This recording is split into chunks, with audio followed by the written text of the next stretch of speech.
Procedure for the extraction of egg yolk plasma.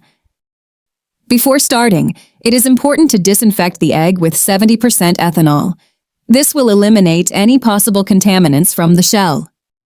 Once clean, break it over a sterile Petri dish, being careful not to damage the yolk.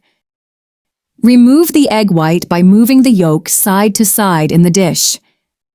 Now, make a hole with the help of a pipette tip. Then, suction the yolk using a syringe and place it in a 50 milliliter Falcon tube. Add the exact amount of diluent. Carefully homogenize the resulting solution to avoid bubble formation. Pour the solution from the Falcon tube into a beaker. Place it in a cold chamber and let it stir for 1 hour at 4 degrees Celsius.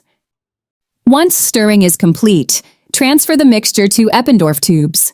Place the tubes in the centrifuge, setting it for 45 minutes at 4 degrees Celsius and 10,000 RCF. This will allow the phases to separate and obtain the plasma. After centrifugation, collect the supernatant and transfer it to a Falcon tube. Finally, aliquot the plasma into Eppendorf tubes and store at 80 degrees Celsius, ensuring each Eppendorf is properly labeled.